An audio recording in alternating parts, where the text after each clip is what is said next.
Mhm.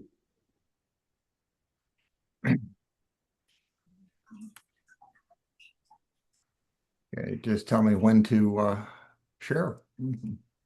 Yes, you will see it's gonna pop on your screen that we are live, then you can get started. Okay. There you go.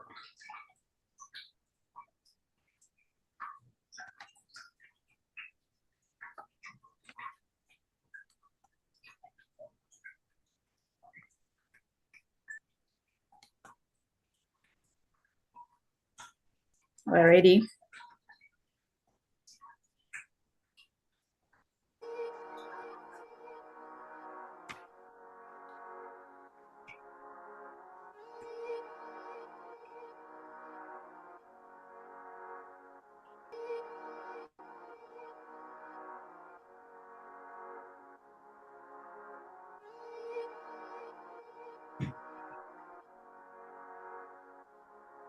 Let him laugh, let him weep, let him yell, let him sing. All they wanna say.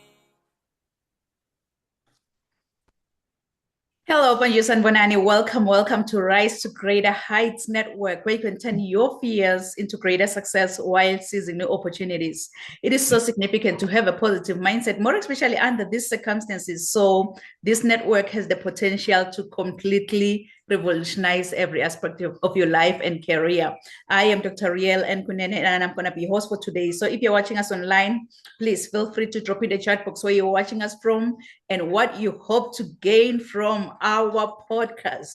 Today, we are surrounded by greatness in the World Wide Web. We have amazing speakers who's going to share some nuggets on how to rise to greater heights, how to rise to greater heights. So, in Tennessee, we have Ted McClyman.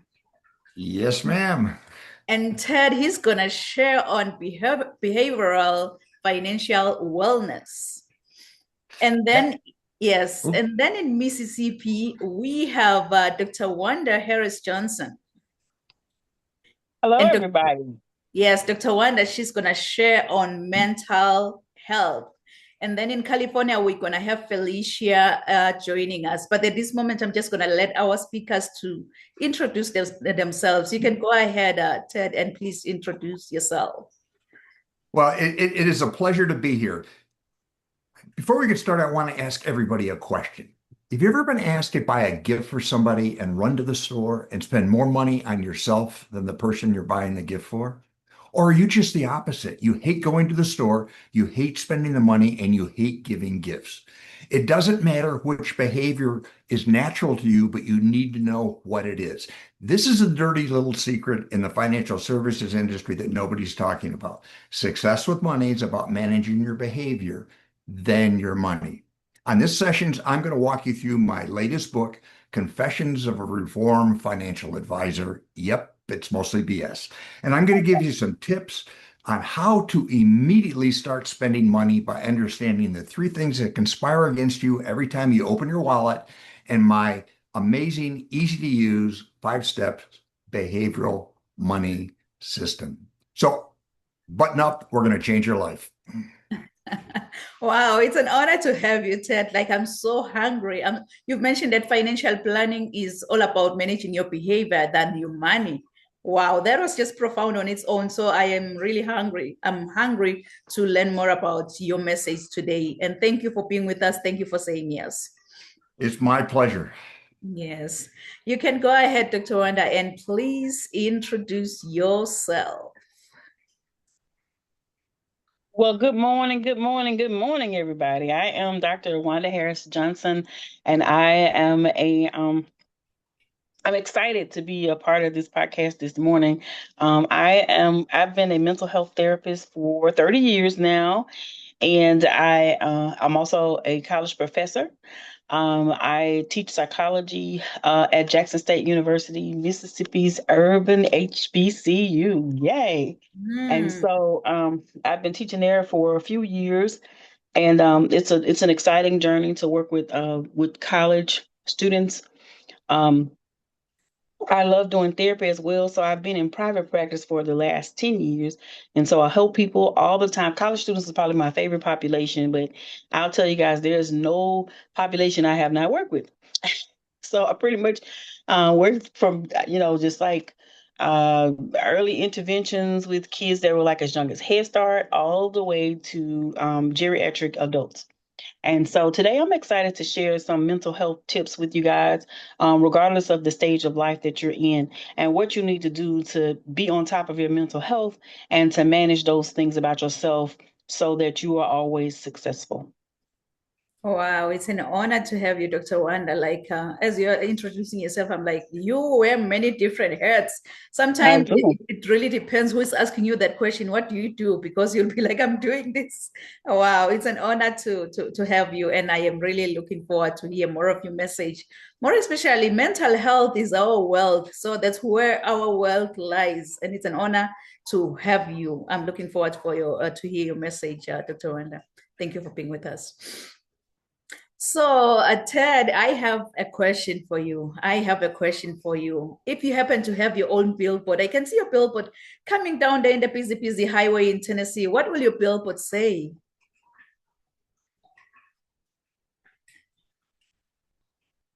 You are muted, sir. I apologize for that. The conventional wisdom about money is wrong. Manage your behavior, then your money. Ooh, wow, just drop the mic. Drop the mic. Manage your behavior and then your money, because we've been told that it's all about money, money, money. But what if your behavior is not well managed? You're not going to be able to handle that money. You're not going to be able to control your spending if you don't know, if you can't acknowledge your own behaviors when you have money. What do you do when you have that money? Wow, I love it. I love it. So how about you, Dr. Wanda? Maybe your billboard is already down there in the busy highway in Mississippi. I don't know. What will it say? I'm sorry, I missed that question because I was changing devices. Was able to get on my computer. Can you give me that question again? Okay, I'm asking if you happen to have your own billboard, what will your billboard say? If I had my own billboard, Yes. what would it say? Yes. I don't know. The title, the name of my business is Uniquely Yours Life Solutions. And what I really pride myself on is tailoring solutions for people. I'm a very solution-focused therapist. I do engage in a lot of emotional processing, but I would probably say something about coming and seeing me to get your own unique life solutions. If I had a billboard. Come and see me to get your own unique life solutions. Yes, in life we need accountability partners, and I believe that you are the one. You are the one. So we're gonna get started. Let me grab his bio here. We're gonna get started from Mississippi. We're going back to Tennessee, where we have Ted. Is it McClyman? Yep, Lyman with a Mick. Oh, there you go. Yes, Ted McClyman is a behavioral finance expert who helps people align their money decisions with how humans actually think, feel, and act, especially under stress and uncertainty. At the center of his work, excuse me. At the center of his work, what Ted calls the rational spender fallacy, the belief that we can make perfect financial choices simply by knowing the right math. His time in the Marine Corps taught him humble and repeatedly that even the best tactical plan can fail if it doesn't account for how people actually behave under pressure. That insight is what ultimately pushed him beyond traditional finance and into behavioral finance, where the real drivers of decision making can be addressed. That's why Ted teaches that money is a behavior problem, not a math problem. His approach builds practical systems and decision rules that make progress easier without relying on willpower or perfection. So today, Ted is going to be sharing a message on behavioral financial wellness. So kings and queens, please join me and welcome Ted McClyman. Thank you so much. It's such a pleasure to be here. And little context. I when I grew up, I wasn't around a lot of money. I grew up in upstate New York in the Finger Lakes, and it was cold, had more snow than cows and anything else. Money was not a big issue. At least I didn't think so growing up. But it wasn't until I got to college at Colgate that I started seeing different behavioral uh, activity with money. And I actually wanted to start chasing some sunshine. So I thought a commission in the Marine Corps would do that. And the Marine Corps had the foresight to send me to Hawaii. Wow. Hawaii is introduced to primary colors, sunscreen, sunglasses, and crazy money behavior. I was doing it myself, but more importantly, I was watching bad money choices influence relationships, security clearances, performance, et cetera, et cetera, et cetera. And the reaction that we were taking was reactive, not proactive. And we thought the solution was as simple as just giving everybody another way to do a budget, and it failed miserably. Fast forward, did a tour at the United States Naval Academy teaching economics. There I worked with some of the brightest people in the United States, young kids that really got their act together. But what we found is they were acing my courses in the classroom, but failing in life with money. And it was so bad that they were losing commissions and they were getting thrown out of the Navy and the Marine Corps. And we had to start working on how to fix that. But again, the solution was not behavior, it was another tool, another technique, and it didn't work. Ended up as an aide to the Secretary of the Navy for financial management, worked with our political class, the House, the Senate on budget issues and things like that. And I don't even want to get into how politicians act with money. It didn't work. I decided to become a financial advisor because I thought I could start helping people really behave better with money. And I was very good at it. But I became very discouraged because the financial industry, to my surprise, really didn't care an awful lot about the average client. Unless you had 2 or 3 commas in your net worth, you were kind of on your own. I was just a high-paid sales guy. Now, I was very good at it. So after a couple of years, I quit, opened my own firm, and we went into the behavioral practice. Money was all about how you think and feel and act as a human, not a robot. And it was immediately successful. Wrote my first book then. That was picked up by J. Alexander Martin by the FUBU Corporation, and he and I collaborated on a couple of books. But to go full forward, what I do now is help people understand that as humans, we're always going to do human things with our money. And the traditional industry doesn't accept that, but we accept behavior in every other aspect of our lives. We have a health coach, we have a diet coach, we have a running coach, we have a swimming coach. But when it comes to money, we seem to think you're going to all of a sudden move into this other box and be very rational and do that kind of stuff. Unfortunately, it doesn't work for about 70% of the people. And that was my motivation to do something different. What I started talking to my clients about was them, not money, their behavior, not money. And I realized that my job was to manage behavior, not money. And here's something else that's really important. In today's technology, the aspect of managing money is not as complicated as it used to be. AI is going to change the whole world. But here's what you need to understand. There are 3 things that conspire against us every time we think about spending. We're always going to do the human thing first. First, it's our biology. Our brain biology is ancient. It was designed to keep us alive, chase opportunity, and pass on our genes. Nowhere does it say that it's good at doing taxes, figuring out a spreadsheet, or making change. And that reality is our biology hasn't caught up with the economy. Money's only been around for a few thousand years, and our economy is changing at warp speed. So fundamentally, our default is our emotional side, where 95 to 99% of all spending is unconscious, automatic, and emotional. Don't believe me?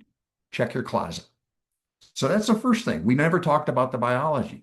The second thing that conspires against this is our behavior, our belief set, and our culture. How we think and feel about money starts very early in life. By the time you're a toddler, if you've ever seen a toddler going through the supermarket in the cereal aisle, you know they understand scarcity and abundance. You can watch it. They understand how the economy's exchange works. So we start our basic values about money very young, but they get solidified by the time we're in our mid-teens, and peer group becomes the dominant factor. Then the other thing that conspires against us is our culture. It was pretty easy a few years ago when I grew up. I had not much of an awareness of anything out of the small town I grew up with in upstate New York. Today, I've got a granddaughter that is aware of things that are going on around the world. She knows she needs a t-shirt from a K-pop band in Korea she doesn't even speak the language. So culture is a dominant driver that is priming us and telling us emotionally what we should buy, how we should buy, and how we should have it. And social media becomes a problem. The next issue is technology. Technology allows us to do crazy things with money quicker in different places instantaneously. I read a kind of a frightening post in the news a couple of months ago about a young lady that was just devastated when she finally figured out that Apple money was real money coming out of her savings account. She didn't realize it. And here's a little footnote. Our brains work with real money different than digital money. It's easier to spend digital money and credit card money than it is real money. So I started looking at this and I needed to figure out how can I bring this all together and start giving my clients a roadmap that was very easy, common sense that anybody could use. In my current book, Confessions of a Reformed Financial Advisor, I laid that out. It's a 5-step program and anybody can do it. You can see it on my website. You can also see it in the book. So I can get into that a little bit later in more depth if you'd like me to. Have any questions? No, keep going, sir. Well, I'm listening. Okay. Well, let me walk through the steps. As a financial advisor, I learned a very traditional way to put together a financial plan, and it started with goal setting. Everybody's got goals. And almost every financial advisor I ever talked to, that's where the process starts to get you to buy stuff. What are the goals? I want a house, college education, new car. I don't care what it is. And they use a very, very simple formula: time, money, rate of return. If you give me enough money and enough time and a reasonable rate of return, I can get you anything. But there's one part that's missing. It's the new common denominator, and it's called behavior. Traditional finance, financial planning, and literacy ignores the human piece, the behavioral piece. Why? That's another story in its own right. But you have to understand that the most important component is understanding and managing your behavior. If you got a partner, spouse, or siblings, I bet you all handle money differently. And that's natural. So I had to figure out how to do something for my clients to get them more engaged and get them to understand what really is important about money. And it starts what I call the value discussion. I asked them to sit down and answer the question, what's important about money to you? Wow, that's different. That's different than setting a goal. Because when I say what's important about money to you, I'm talking about values. And values are usually legacy, taking care of kids, comfortable retirement, giving back. It's not a new car, a new house, and better clothes. Can you see the difference? Values are critical because values drive your beliefs. Your beliefs put you in the spending mood. So what I learned that values are critical. And when I sat down with a couple in different groups, that often they had different values that nobody knew about. But that's the undercurrent that drives all your spending. Then I said, okay, let's figure out how you're naturally wired. I call it your money temperament. That's your natural money spending fingerprint. It's unique to everyone. You all have a unique fingerprint. However, the traditional industry assumes we're all the same. That's why you see cookie cutter programs, one size fits all. Why you see the gurus up there saying you can be just like me if you do just what I do. Unfortunately, that doesn't work well because you're not like those. There's nobody else that's like you. And I find it ironic that you will accept behavioral differences in coaching in almost every aspect of your life except for money. I'm on a mission to make money behavior as important as a health coach. So once you understand your money temperament, and I don't care if you're a spender or saver, that is not the point. You need to know what it is because the next step is to make sure when you are spending, you get the information in a way you can use it. That's called learning style or learning modality. Are you a visual person? You like pictures and graphs? Are you an auditory person? You need the word, or do you like to play with it? Do you want to build it out yourself? It doesn't matter, but that's also unique to you. So, in a very important spending decision, let's say you're going to go in and buy a new car. And this is how our biology tricks us. You can now buy a car and build a car online. Your brain doesn't differentiate whether you're online or you're in the car dealership. It automatically, with mirror neurons, puts you in there, and dopamine, the feel-good transmitter, anticipates the person, and you can see the car, you can smell the car, you can feel what it's like. You go into the dealership and it's even better. And it's harder to resist what I call your natural feeling brain because it wants you to go buy that. Then you go in and buy the car, and you have to switch to your thinking brain, which is uncomfortable. And that's hard for a lot of people. But unfortunately, that's why you end up with this extra $10,000 navigation system in a car you really didn't need and a navigation system you're not going to use. So I learned very quickly that if you're going to be successful with money, you need to first identify your values. Second, understand how you're naturally wired, your money temperament. And third, make sure for very, very important decisions that you're getting the information, that you get it in such a way that you can use it and you can control your emotional brain and make those important decisions with your thinking brain. Then build your strategy, which should be value driven, behaviorally based, given to you in a way you can use it, and designed for you. That means you're unique, so you need a unique strategy. Then go out and buy the products and services that are going to help you achieve what's important about money to you. That's my system. And I'm launching a movement because we need to change the world. People are not doing well with money. It's tough right now. The economy is a challenge. Now more than ever, you need to understand the behavioral piece, because the traditional analytical piece of plug and chug with spreadsheets and numbers and math is becoming very, very easy with new technology. So now it's time to focus on the behavioral piece. Does that help? Very, very helpful. Very helpful. I'm still taking notes. Yes. I'm not too sure if you are already at the end of your message or. Let's see, got any chats coming in? There we go. Okay. Dr. Harris, I would have a question for you. I mean, you work with human behavior all the time. And I bet you've got people you've worked with that their behavior also is reflected in their spending, and their spending Yes. is reflected in their behavior. Yes, absolutely. We can people can tend to be, like you just said earlier, emotional buyers. And sometimes we can buy really big things because of how we're feeling at a particular time, or especially if there's something that's let us down or disappointed us, or we feel like we've had a loss in some way or another. We want to recover from that with a little retail therapy, go out and Yeah, buy some things. Sometimes some people may go out, and if they're going through something, I guess if they have the credit for it, they may buy a new car, even if they don't need one, right, just because right, they can get absolutely. it or something like that. So people are Yeah, very much emotional buyers. and when I was teaching at the Naval Academy, I found this is a real issue with college students because they don't have the guidelines. They don't have Mhm. the governor, if you will. They haven't had enough life experience, and it's very easy to get in with a group of people that often have more money than you did and get Ooh, wrapped up in that. And by the time you leave school, not only do you have a lot of student debt, maybe, but also some legacy debt, and that's a tough way to start your career.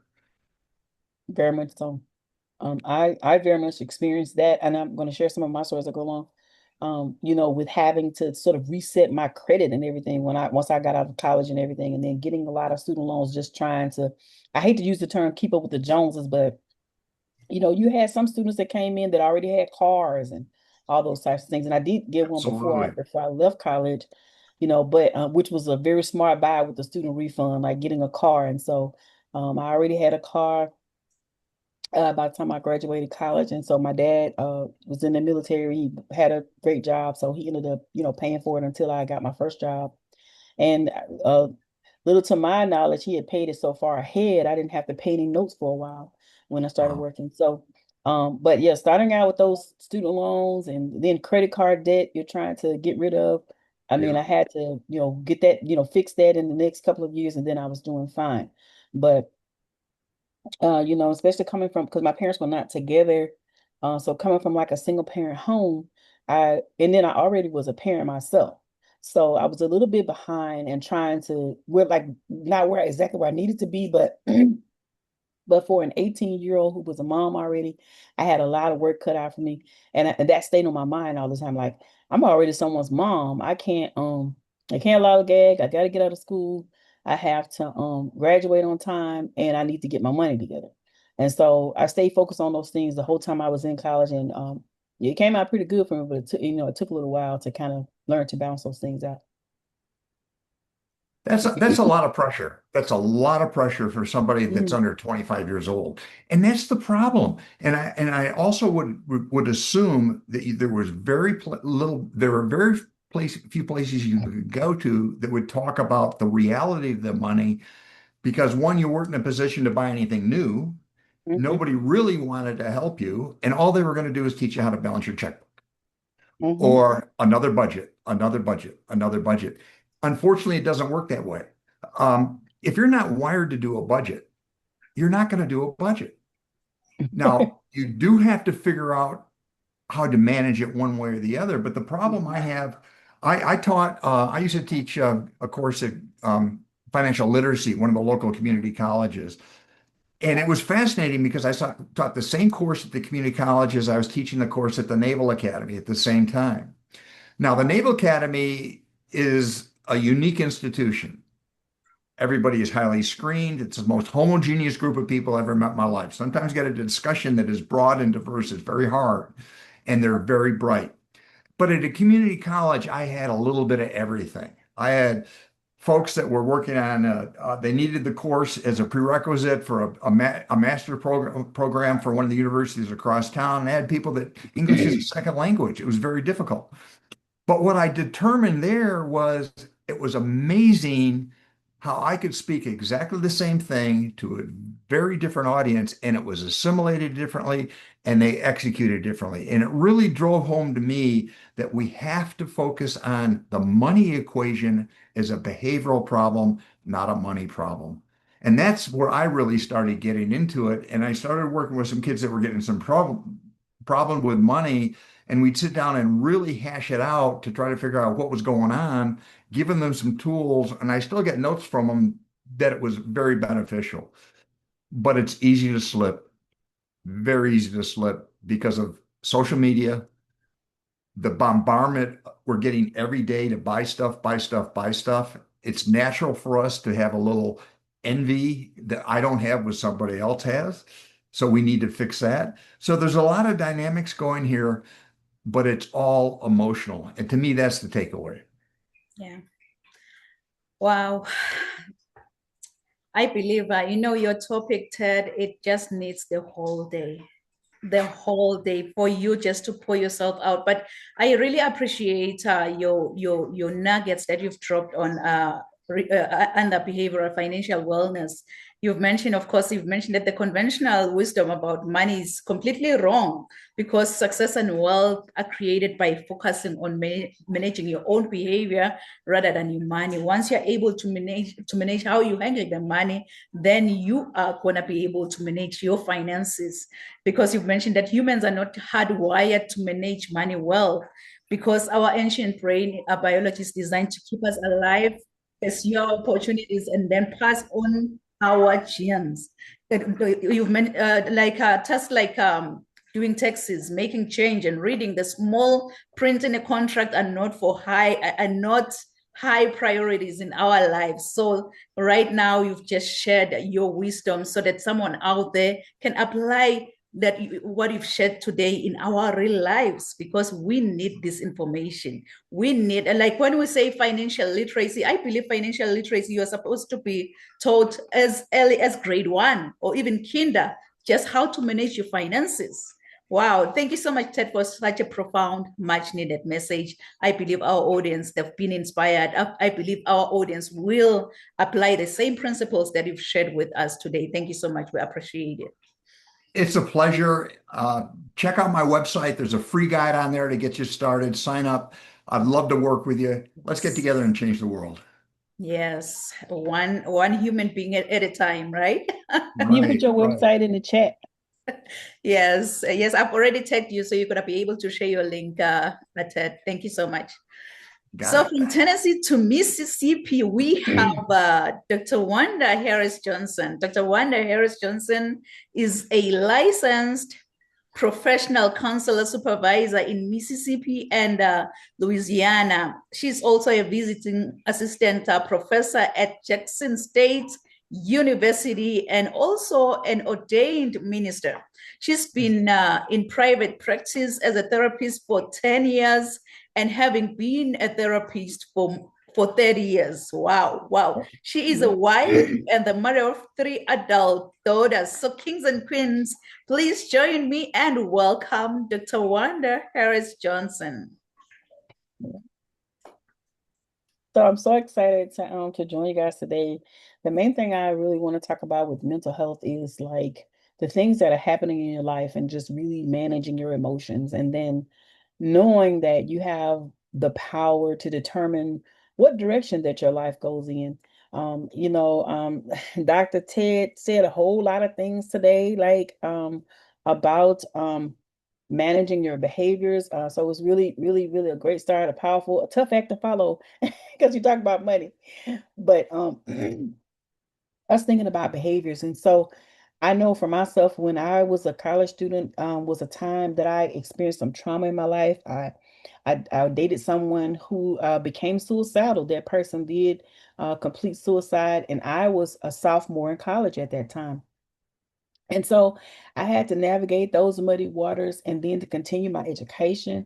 And as I mentioned earlier, I was already someone's mom. So I had a lot of things on my mind as a college student. And so little did I know, but some of the things that I had already gone through was what led me to a career in mental health. Some people, I always share with my students that when I went to college, I was an accounting major, actually. So I liked those kinds of things and finances and money. And so I did end up using that, of course, on this side, becoming a business owner years later. But accounting turned out to not truly be the path for me. And so I always share with students the importance of writing because I wrote a research paper in my senior year in high school that was about mental health. It was about mental illness and all different kinds of struggles that people have. And it was a really fascinating world for me. And between that time and my senior year in college, everything has shifted for me. And I ended up changing my major to psychology. And needless to say, I was a person that came into college as an honor student, person that always had good grades and things of that nature. And then when I was in accounting, and especially after that trauma that I experienced, boy, those business classes seems they got more and more boring by the semester. I mean, I absolutely despised economics. But when I changed my major to psychology, everything skyrocketed, and I was a Dean's List scholar and all these things again because I was very interested in what I was studying. And so I love the idea of working with people and helping people and really trying to learn about what makes the mind, how the mind works, how people work, and these different kinds of things. So I did write one of the components of my dissertation was about emotional intelligence. And I just want to kind of mention that a little bit this morning. And that is really, working to manage your emotions and then being sure that you have the bandwidth or the capacity to accommodate the emotions of the other people around you that you're dealing with, whether that's your spouse or your children, the people you deal with at work. And it is sometimes a big task because, trying to keep a lid on things while you're sort of listening to someone else can be a little bit difficult. But emotional intelligence is a huge key to being able to maintain a balanced and successful life. So we don't have a lot of control over the things that people are saying to us or doing around us, but we have all the control over how we choose to respond to those things, and then managing our emotions in the process, finding healthy outlets, learning how to relax, learning how to deep breathe, And then engaging in proper sleep hygiene. This is something I tell people all the time. What were you doing right before you sleep? Somebody said, what is sleep hygiene? What were you doing around your routine to go to sleep? It's important for us to be able to get enough sleep every day to manage our health if we have any challenges in our lives. So we need to see our primary care provider a couple times a year. But then before we go to sleep every night, do we practice a calming routine? Do we deep breathe? Do we put something on the television that's calming that we could go to sleep to, or something of that nature? Sometimes people have like white noise machines and all these kinds of things, and they're helpful to them, but you need to make sure you clear your mind. I always tell people also to avoid any upsetting conversations before you go to sleep, or challenging interactions. And get off social media, because if you're on social media before then, you may see something that's so engaging that it keeps you up, or you find yourself thinking about it a whole lot, or you get into a deep conversation with someone. And never, ever, ever start up a new Netflix series before you go to sleep at night. You definitely will keep going. One more episode and then I'm going to sleep. So these are some things that are practical tips that we can apply, like in everyday life. If we have any trauma or challenges or losses, we definitely need to seek therapy. This is one of the things that we were taught in graduate school, that it's important for you to check on yourself. What's going on in your life, and what are the things that you need to work through, or the things that you need to kind of sit down with. And so one of the things that's crucially important for me to be successful in the midst of managing mental health is I always have a vision board. And so to remind me of the things that I'm working on. I've always been a very goal-oriented person as well. And those are things that really actually keep you going. You need to have something to look forward to. What are you doing with your life? And one of the things I ask people when they come in, it's like, what are some of the things that you would like to see change in the next 30 days, the next 60 or 90 days? And so those short-term goals, and then we begin to work on those things. And they may have like two or three things, and then that actually becomes a part of their treatment plan. So having goals and making sure those goals are not too big, but you can break them down into bite size. That's why I say, what do you want to see change in the next 30 to 60 days? And so those can usually be some very, short, tangible things that people look at, like maybe they want to do better at work, or maybe they want to improve their marriage relationship, or whatever those things are. But starting with small goals and then taking a series of smaller steps always gets us to a bigger goal in that process over time. And so that's also very important to your mental health, having a vision for your life, having a direction that you're going in, and then following that path. I can't think of anything else uh, right now in terms of those things. Or do you have any questions for me? Dr. Harris, what I find fascinating is when I talk to professionals about yourself, like yourself, you are taught saying the same thing I'm saying. I just use money terms. Mm-hmm. And the mission that I think you and I have, and maybe we need to talk about this at some time, is how do you bring the two together? Um, I find it fascinating that you can get a PhD in what you just talked about. Mm-hmm. You can use your information in all kinds of areas and everybody totally accepts it. But then I come Mm-hmm. over to my wheelhouse and they go, no, it's not important.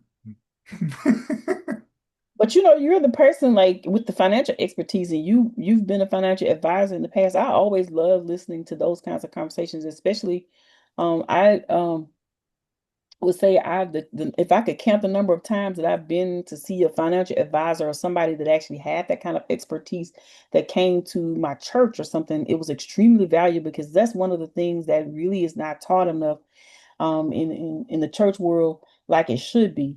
And people are believing God for a lot of things, but are behind financially.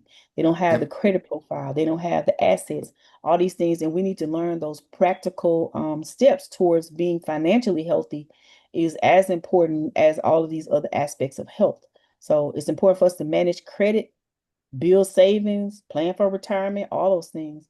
because that definitely keeps us mentally healthy. So you can imagine I'm 55 years old. Imagine being 55 years old and you don't have anything saved or you don't have a Oh, retirement plan. yeah, absolutely. You would not, your mental health would be like, oh my God, how much longer will I have to work? So, I agree with you 100%. I think there's tremendous value working with a professional. But I hmm think as a client, you've got a responsibility that one, you're working with a person that can work with you, that you're aligned hmm behaviorally, but yeah. also that whatever is put in play is suited for you. Let me give you an example. I worked with a client a number of years ago. It was a senior executive, and she was making good money. And this is a hmm while back, at least $200,000 a year Ooh, um, net. I mean, that's a pretty good ticket. And yeah. I did the profile with her, walked through it, and I said, "Well, you're just naturally wired as a spender." And she got very offended. She said, "That can't be. I'm very analytical, blah, blah, blah." I said, "But her baby behavior didn't indicate that." And I said, "That's true." She goes, I'm saving for retirement. Now she's making Mhm. $200,000 a year and she's saving $6,000 a year for retirement. And the valet at Nordstrom's knows her name and her license plate. So I'm not saying that's wrong. I'm saying what I had to do then is sit down and design a custom program for her that fit her behavior.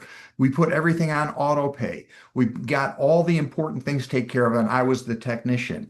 And then basically I told her on the 5th of the month, anything left in your checking account is yours. You can do anything you choose with it. So she still had the behavioral emotional tie of being having the freedom that she wanted to spend her money. Mhm. But we also took care of the other emotional tie that she was ignoring about the future. That's what I Mhm. mean by working with a professional that understands the behavioral piece. Most come in, and this is why you've got to do your due diligence. A cookie cutter approach only works for people that are buying cookies. Does that make sense? Uh, and let me give you a better metaphor. Let's say, Dr. Harris, you came in and said, "Ted, I just got a Miata and it's a 4-speed and I don't know how to drive it. I want you to teach me how to drive that Miata." I go, "Okay, I can do that. I can do it from here. I'm going to send you a 7 or 8 YouTube videos. I'm going to send you an engineering diagram of the transmission. We're going to talk about how the car is designed in corners and all that. Then I'm going to give you a little exam and I'll give you I'll mail you the keys and good luck." You'll kill yourself. Or I can say, "Dr. Harris, what's important about a car to you?" Are you going to drive a truck? You're going to drive a Miata. What's important about a 4-speed? Well, okay, we're going to figure that out. What's important about a Miata? We're going to figure that out. Then we're going to say, okay, let's ask some other questions. How are you behind the wheel emotionally? Are you one of these people that gets really excited and blows up in traffic? How's your dexterity? Do you have the manual dexterity to use the 4-speed? We need to Mhm. figure that. How's your hearing, your eyes, and all that? So physically, are you wired to do that? Emotionally, you're wired to do that. Now I know what you want to do. So let's sit down and design a custom program that fits you.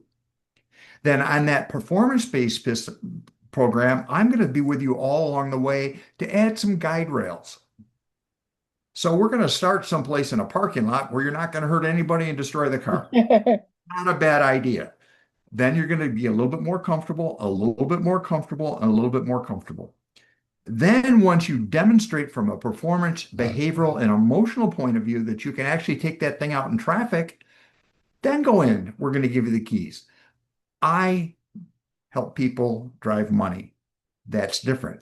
I don't teach people how to build money programs. And Dr. Harris, that's what you do. You teach people how to build their lives emotionally, unique to them. I just wish we had more people like you on my side, because most of the people I've talked to on my side, it's you've got to, not enough people are going in the direction I'm talking about. It's getting more popular. But to be candid, I think they make it too academic. It's not. I'm just talking about common sense. Know Yeah. yourself. You're human. You're going to do human stuff all the time. That's your default. You're an emotional being that thinks. You're not a thinking being with emotions. And if you put it all together and then lay the money piece on top and you know where you're going and why you're doing, you're probably going to be okay. We make Well, it a I'm lot more so happy to complicated than. collaborate with you in the future.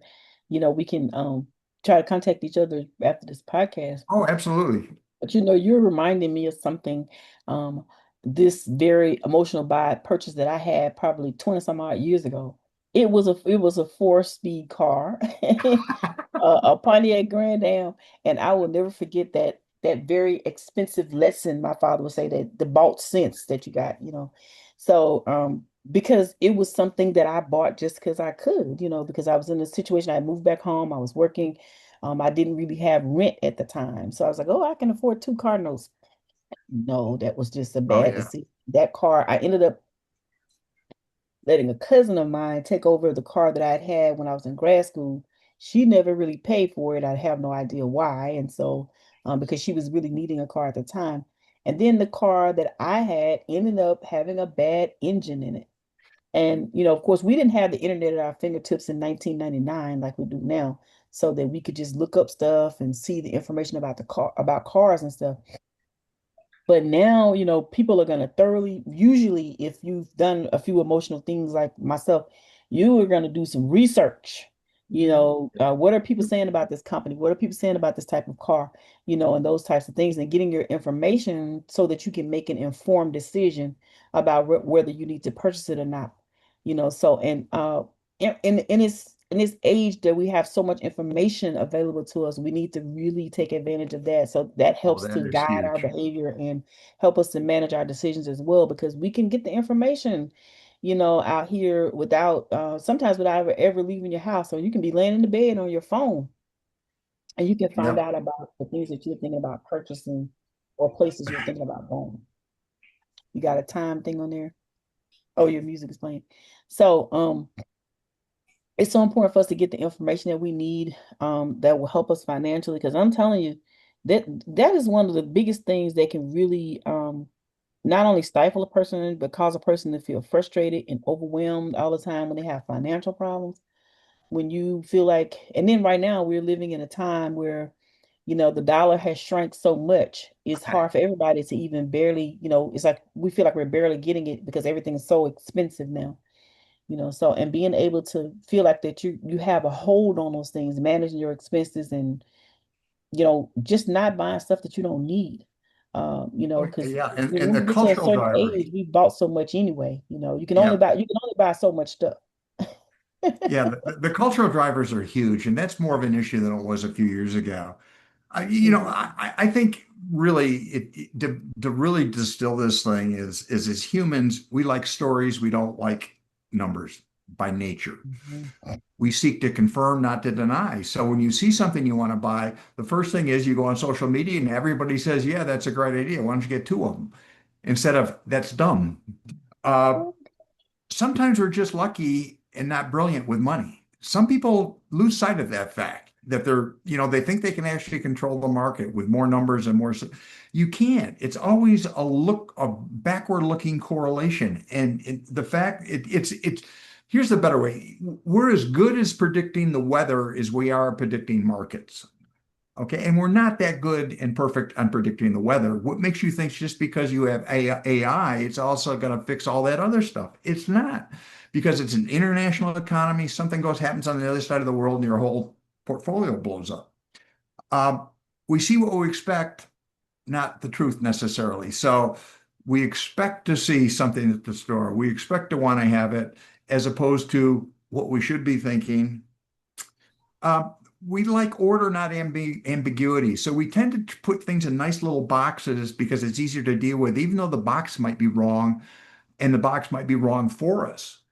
Uh, Often when we make decisions, we're biased. We're not perfect in our decision making. Our brains are not perfect. It makes mistakes. Our brain is again designed to generalize. And if you really get into the brain science, we're not a computer. We're not Mr. Spock. Mr. Spock doesn't exist. We're more like McCoy, the crazy guy down in the engine room trying to make things work. And we're never as rational as we think. And we're always going to be human with our money. That's our default. If you get your head around that and you put steps in place to make the journey go in the way you want it to go, in the direction you want to go, according to you, you're probably going to be okay. Wow, wow. Thank you so much. Thank you so much, Dr. Wanda. Thank you so much, Ted. I know with the limited time that we have, I really wish we can stretch this, but unfortunately, we'll have to stick with our time. But thank you so much, Dr. Wanda, for sharing such a profound, much needed message around maintaining your solid mental health. Because if it's not well maintained, you're going to lose your cool. We'll find you out there with hidden signs of depression. We'll find you out there with mental illnesses that can be cured in the long term. But meanwhile, how can we get there for us to be able to maintain a solid mental health? Like you've shared, you'll have to have a vision about your life. Not everything can fit in your own capacity. You'll have to have a vision to select whatsoever sticks and whatsoever doesn't stick with you. So go with that. And also, like, to maintain a solid mental health, you should be able to take care of yourself. You should be like, I believe mental health goes hand to hand with financial literacy, honestly, because you're able to, if you're able to manage your own behaviors. Same thing in mental health, you should be able to manage your own behavior for you to have a peace of mind, for you to be able to be progressive in life. You'll have to be able to manage all that. Take time to rest. It's needed for you to be able to maintain a solid mental health. You just need to do that. Wow, what a profound, much needed message. You know, we can go on and on and on, but definitely I will go back and watch the replay for both Ted, for both Dr. Wanda, because this is much needed. Thank you so much. So at this moment, I believe Felicia is not joining. So I'm going to be the next and final speaker. But before I speak, what I'm going to do, I'm going to ask Ted to please share your screen with the link that I've sent you. And then I'll come back and speak. That's my bio for the audience. Okay, we're starting again with the video, right? Yes. Okay, I got to bring that video back up. Yes, and to our audience online, if you happen to have any questions for Ted, if you happen to have any questions for Dr. Wanda, please feel free to drop your questions in the chat box. I can see our audience, they are really giving us all the fire that we need, all the motivation behind them, all the love, wow, our audience have been really inspired. So to our audience online, if you happen to have any questions for Ted, if you happen to have any questions for Dr. Wanda, please drop your questions in the chat box. We're going to be able to come back and respond to your questions. So I'm going to be the next and final speaker at this time. Okay, I got to find the screen again. There we go. Share. There. Come on. Okay, we good? Oh, that's the old one. I sent you a new link. Sorry. Oh, okay. Let me find the other one. Yes, that's the old one. Dun, dun, dun, dun, dun. Yeah, technology is not on my end this time around. Let me see what we got.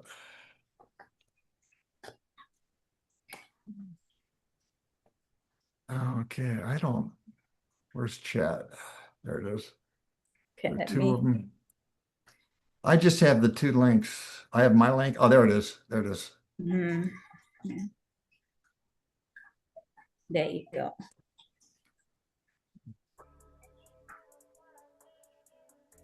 Okay, same format.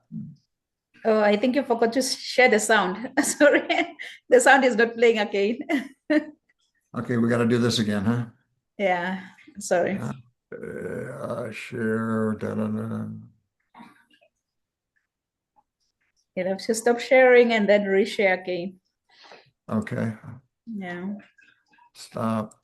Yes, there you go. Now share again. Okay, let's make sure we get everything going here. Share. Is that working? Share sound. There you go. Thank you. Rise to greater heights. Rise to greater heights. Because you need to be clear about your career goals in order for you to gain guidance on professional development.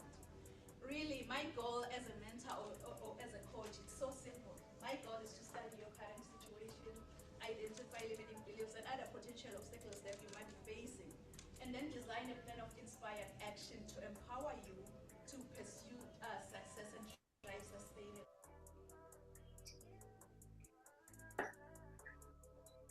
I think whosoever said that the sky is the limit was wrong. From today on, I, Dr. Riel and Kunene, believe that the sky is our point of view.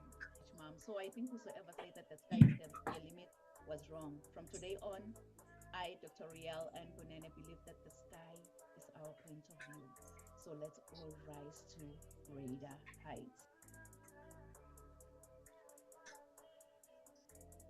Point of view. So let's all rise to greater heights.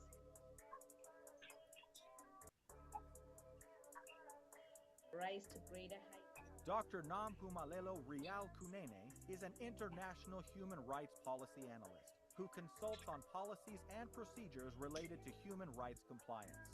She is a highly sought-after, energetic, certified Lace Brown international speaker. This passionate leader holds a PhD with a discipline in leadership and business. Dr. Rial N. Kunene is the author and host to Rise to Greater Heights, a book and YouTube channel to turn your fears into greater success while seizing new opportunities. She is also a coach, mentor, and an MC, well known for encouraging many to rise from mediocrity into greatness. Her vision is not only to motivate, but also to empower audiences with a fresh perspective inspiration they require to pursue success and drive sustainable outcomes. In a seriously funny way, Dr. Kunene is an award-winning author, 10 times #1 Amazon and international best-selling author. Her #1 best-selling book, Rise to Greater Heights, has inspired and empowered many to pursue their personal and professional passion to become go-getters. As a trainer, diplomacy protocol officer, and strategist, Rial believes that we are in full control of our choices. Her mission is to meet the needs and transform lives of her clients and her audience. She is also a true advocate for creating new policies that uphold human rights and prevent human rights violations. Dr. Kunene's purpose is to teach everyone about human rights and help organizations understand and promote human rights. Her goal is to study your current situation, identify limiting beliefs, then design a plan of inspired action to empower you to achieve specific outcomes in your life. This change maker, trailblazer, and revolutionary is pushing boundaries and creating a real change worldwide. Like a phoenix that never accepted defeat and rose from its own ashes, she wants to challenge you to unleash your greatness and rise to greater heights. Dr. Rial N. Kunene wears many hats.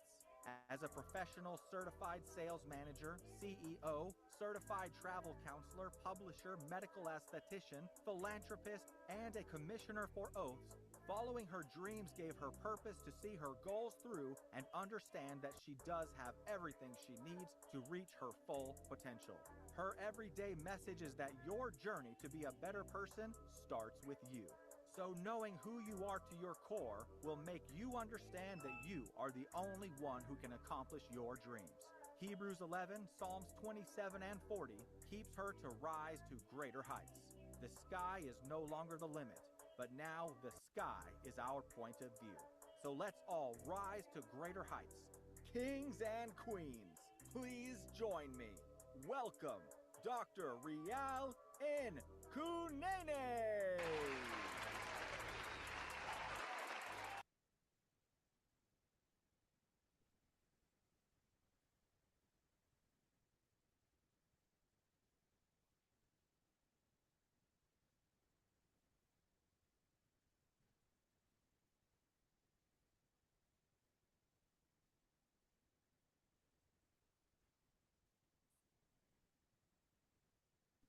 Dr. Kunene, you're on mute.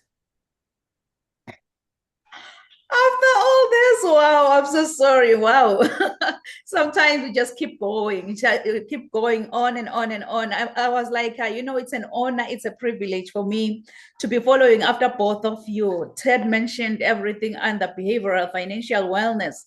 he mentioned that the conventional wisdom about money is so wrong because success and wealth, they are being created by focusing on actually managing your own behavior rather than managing your money. And then Dr. Wanda on the other side, she shared everything on maintaining a solid mental health. She said that you'll have to have a vision for your life, for you to be able to keep going, to be able to see the next step in your life. You should be able to have your own vision.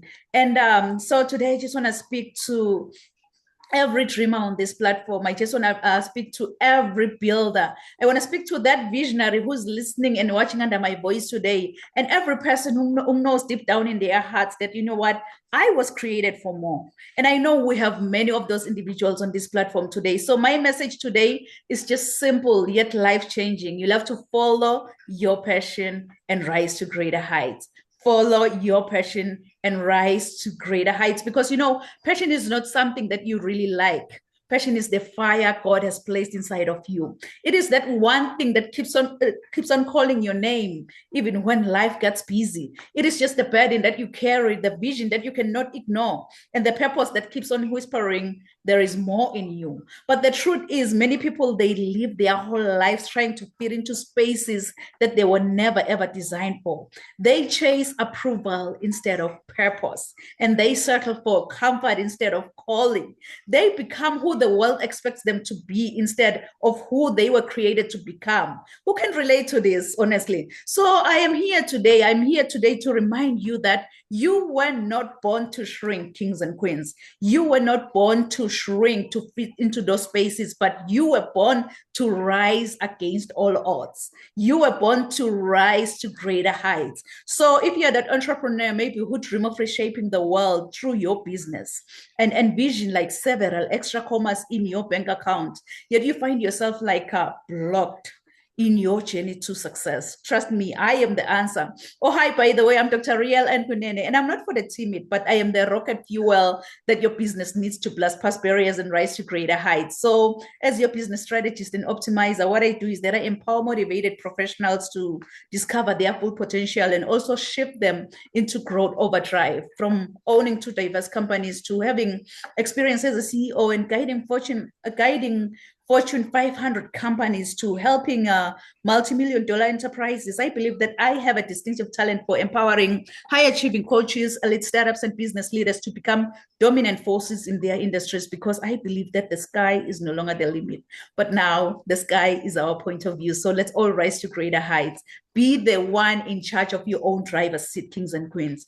Be the one in charge of your own driver's seat. You are the only driver here. So before I continue, I just want to take you on a short journey. 18 years ago, I left the country where I was born and raised, and I stepped into a completely new world. So like many immigrants, I carried more than just a luggage when coming to Canada. I carried my dreams, responsibility, and that quiet determination to make a difference. So I stepped off in the plane here in Canada with two luggages.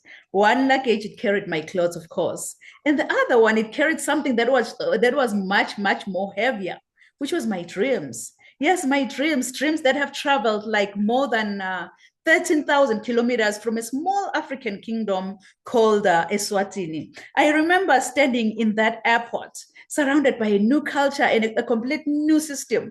And like many immigrants who cross borders, I had a quiet question in my heart. Do I truly belong here? Can someone like me really lead in this country? Because when you move across continents, trust me, you quickly realize something. You realize that no one knows your story, and no one knows your sacrifices, and no one sees the leadership that you carry inside of you. Kings and queens, you really don't have to see the whole staircase in life to get to the top, but you need to take the first step to get to the top. As my mentor always say, that you don't have to be great to get started, but you have to get started to become great in life. So get started today. So in that moment, standing in that airport, I had a choice.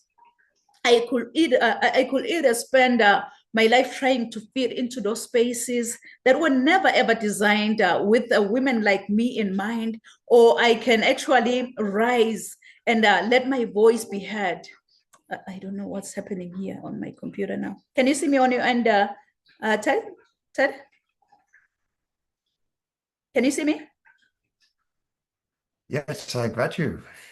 Okay, okay. Yeah, so like I was saying that I could either choose like to fit into those spaces that were never designed like with women like me in mind, or I could just rise and grow my voice and reshape what leadership looks like in those spaces. So I decided to choose the second path. And guess what? That decision I decided to take on that day, it changed everything about my life.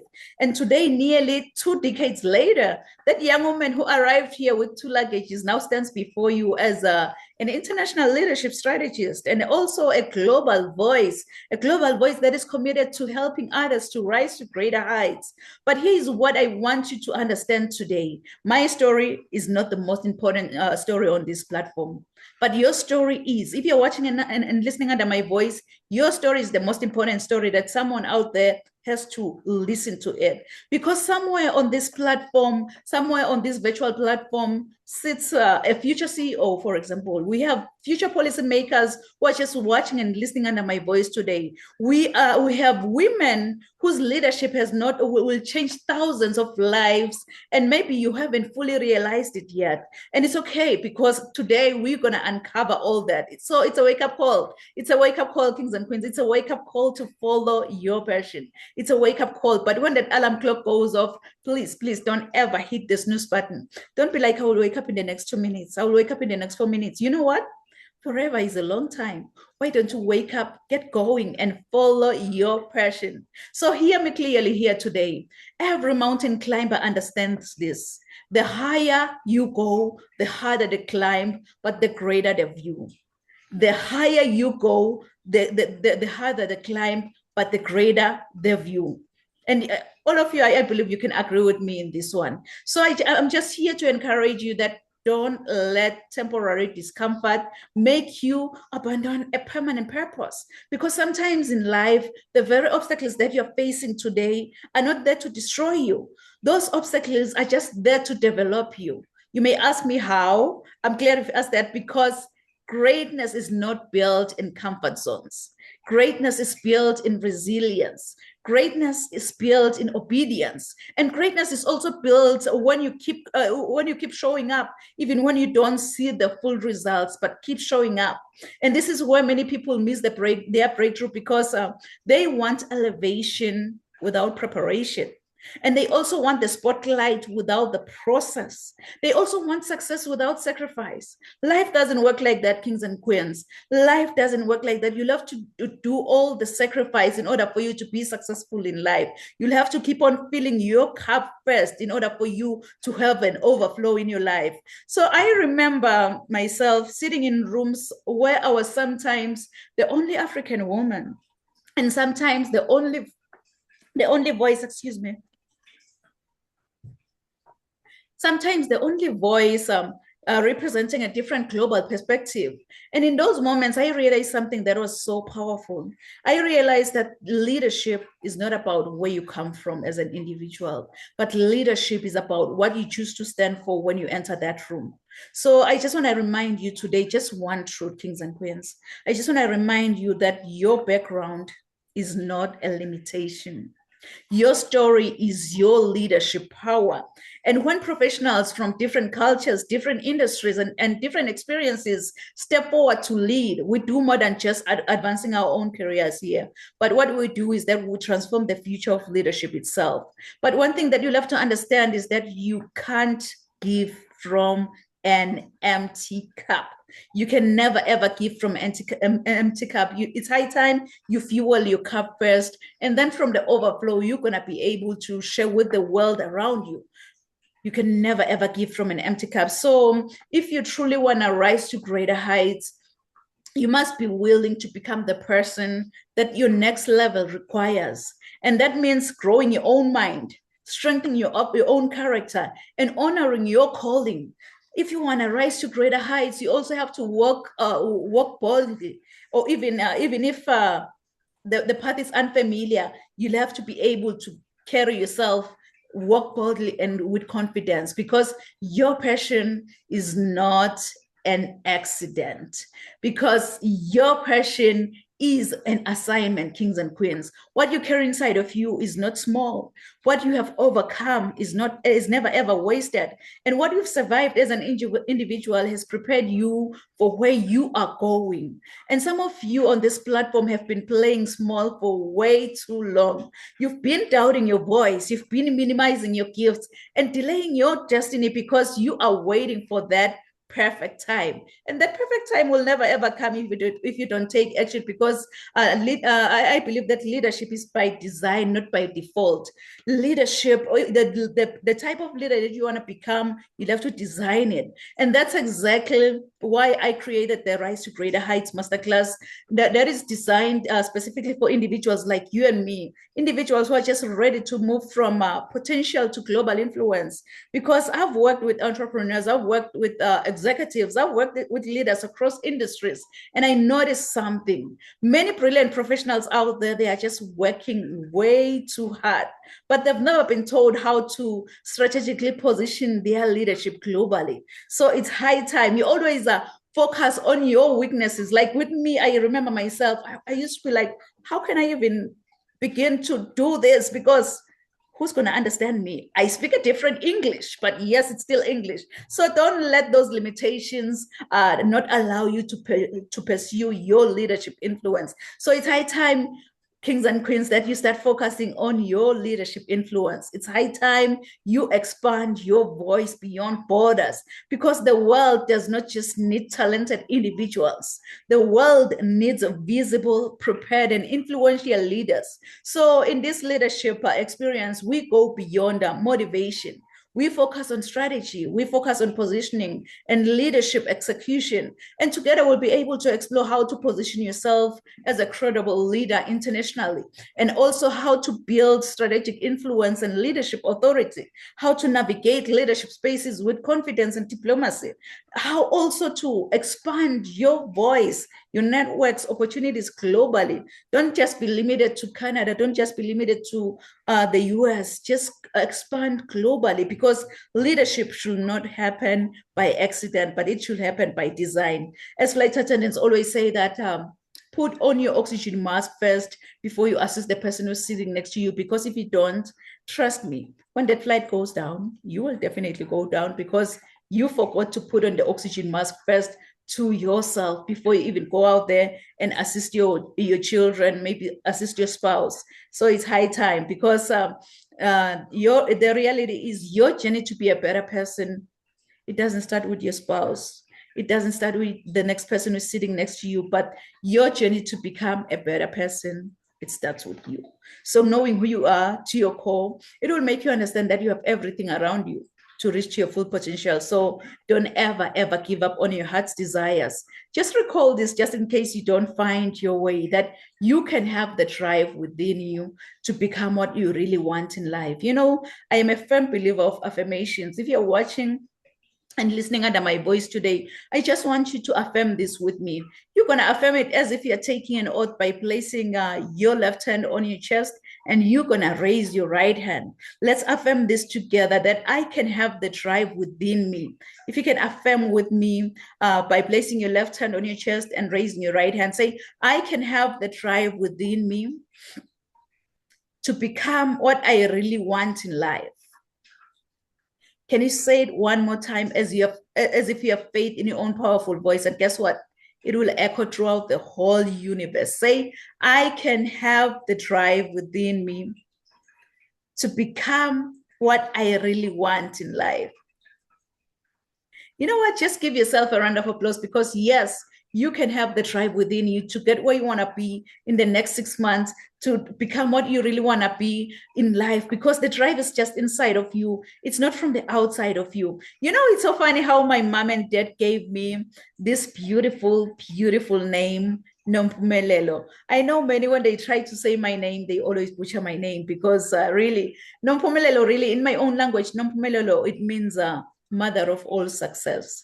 So you can see that I am really, really challenged to chase after success. No matter what comes my way, I'll have to chase after success. So if I may ask you, how many of you have dreams and goals that you want to achieve in the next 6 months? I know myself, I am one of those. I want you, as you think about your dreams and goals, to put this down. Rise to greater heights. Rise to greater heights, because you need to be clear about your career goals in order for you to gain guidance on professional development. So as a coach or as a mentor, like many of us here, my goal is so simple. My goal is to study your current situation, identify limiting beliefs and other potential obstacles that you might be facing, and then design a plan of inspired actions to empower you to achieve specific outcomes in your life. I so wish that you could just tell yourself that, you know what, I've had enough from all these amazing speakers. So it's high time I go out there and be the change and make a difference. But in order for you to go out there and be the change and make a difference, you've got to be hungry. You've got to be hungry like a hungry lion in the jungle. Really, that hungry lion in the jungle, it doesn't matter what kind of animal comes this way.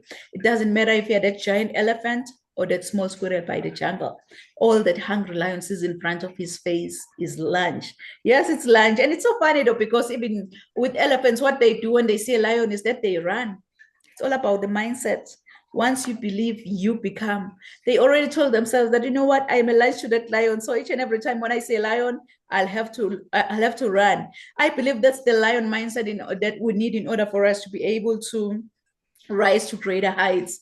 That's the lion mindset, because I believe that we all rise together, and we rise by lifting each other up. We don't rise by tearing anyone down or maybe stepping over another person to get to the top, but we rise by lifting each other up. You know, it's so funny. When I was in the eighth grade, I was nicknamed Phoenix. I was nicknamed Phoenix after writing a composition using the idiomatic expression that says, I rose from the ashes like a phoenix bird. Meaning I became successful again. Really, that English teacher, she didn't know that the nickname Phoenix, it resonates with me. And it also aligns with my destiny. So for those of you who don't know the phoenix bird, the phoenix is a Greek mythological bird believed to rise from its own ashes after being buried like hundreds of years ago. This immortal creature, it acquires new life by rising from the ashes of its own ancestors, which represents our capacity for vision and success. So I want to encourage you, if you're watching and listening under my voice today, that when your world comes crashing down, wear your scars to show how a phoenix feels like to die from inside, and trust in your own capability to rise from your own ashes, since the phoenix has to die, burn, experience pain before resurrection from its own ashes. Please write this down in conclusion. Resilience to greatness. Resilience to greatness. And I know you've heard this before, that your setback is your setup for your comeback. Your setback is your setup for your comeback. So if I can be honest with you, I don't know what goals you've set for the next 6 months. I don't know what dreams you have for your own future. But here is one thing I know about you. You are destined for greatness. Inside of you, God has put seeds of excellence. And those seeds are supposed to grow and flourish. But many people have become crippled by their past encounters, and some have stepped over other people to get to the top. But I believe that with God, we're all destined for greatness as long as we follow his strategy. This is when the growth commences, because discovering your gift and following God's idea, it will make you understand that you have everything around you to reach your full potential. My everyday inspiration, Mr. Les Brown, he once said, if you had to die today, at this moment, at this hour, what dreams, what ideas, what visions, what goals, what skills, what talents, and what books will die with you? And the late Dr. Miles Monroe continued saying that the richest place on this planet is the cemetery, because that's where all the goals, all the visions, all the skills, all the talents have been buried. Honestly, I don't know about you, but with me, listening to all these amazing messages, it stirred something within me. And that was when I decided to follow my dreams, which gave me a purpose to see my goals through and understand that I do have everything around me to reach to my full potential. So this year, I'm also determined to rise to greater heights with as many motivated individuals. Maybe you are that individual who just want to start or maybe grow or scale your business within 90 days. Yes, it's possible. You can start and grow and scale that business within 90 days. Perhaps you're that individual who started writing your book and then you were like, I don't have time for this. You decided to put that manuscript aside. I'm here to encourage you that yes, you can still write and publish that #1 bestseller book, and that book will continue to sell because you've decided to put your mind in it. So I offer a free, no obligation, 30-minute friendly Zoom consultation call, which will kind of allow me to find out more about the issues that you're experiencing, and also to see if you're a perfect fit for any of my programs, because I work with individuals who really gonna gain something from me. So if you're interested maybe in becoming a public speaker, an author, a coach, or maybe that entrepreneur who just wanna multiply your income, just doing what you truly love and making a real impact out there, I just wanna empower you to become a highly effective and an inspiring leader with a personalized, measurable, but a scalable program. So go on my website and book that free consultation call with me at www.risetogreaterheights.com. Because you know what, growing up, I didn't have much in life because my father decided to have an early departure from this planet Earth. But I thank God that I missed that flight, because I'm still here. I'm still impacting many lives as much as I can, because I believe that I had everything because of my mama's love. And I love you, love you, love you so much, mom. So I think whosoever said that the sky is the limit was wrong. From today on, I, Dr. Riel and Kunene, believe that the sky is our point of view. So let's all rise to greater heights. So at this moment, I will let our speakers to share their final thoughts, and also to share how our audience can reach out to them, and also to share their freebie if they happen to have any complimentary service that they just want to share with the audience. So Ted, the stage is yours. Oh, wow. That's powerful, powerful, powerful words. But watching the video and listening to you, it hit me that I need to share something that I hadn't really considered. Money behavior financial wellness is leadership. It's personal leadership to have your own house in order. It is professional leadership to ensure the folks you're working with are also aligned, and your systems, pay modes, money systems are also aligned to provide an environment for behavioral financial wellness. That's powerful. Wow. Yes. Thank you so much, Ted. And how can our audience reach out to you again? Yeah, my website, tedmcclyman.com. It's in the upper left-hand corner and also under my name. If you visit the website, you're going to find almost everything I talked about here. There's also a 3-step guide that you can download. It's no obligation, and it will walk you through 3 of the major drills that I use. It's a great source. I recommend, if you do nothing else, take a look at the book. It's available on Amazon. It's a easy read. It's 122 pages. I wrote it as a blog.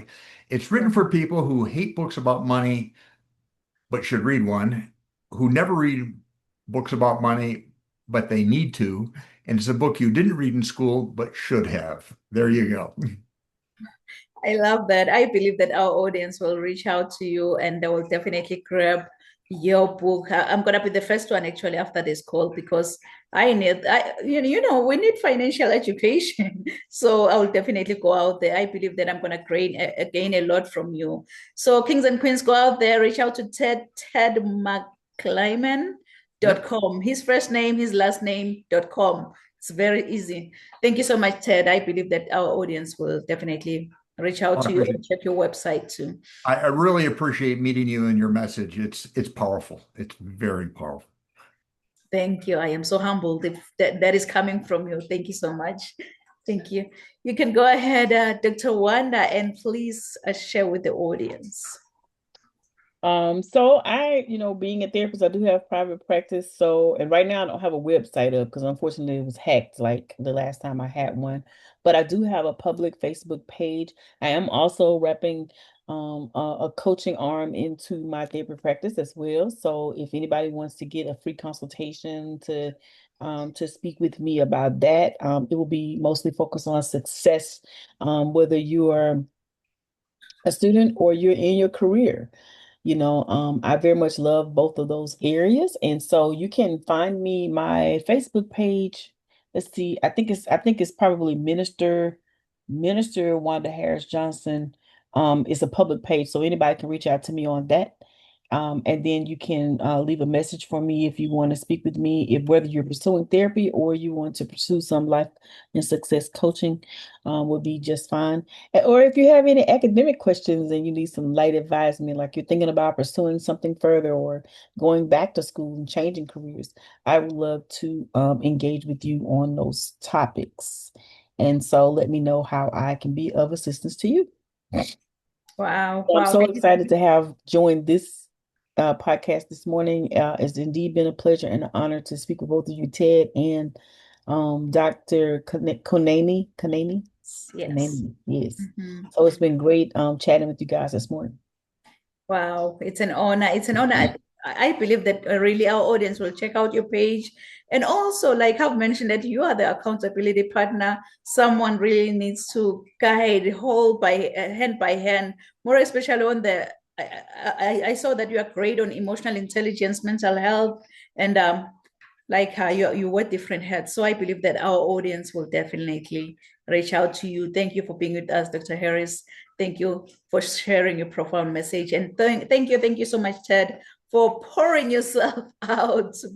You've really poured yourself out, both of you. We are so humbled to have both of you on this platform. We are so honored. I know that you are just committed individuals, but for you to be able to spend the 90 minutes with us here at Rise to Greater Heights Network, we don't take it for granted. So we appreciate both of you.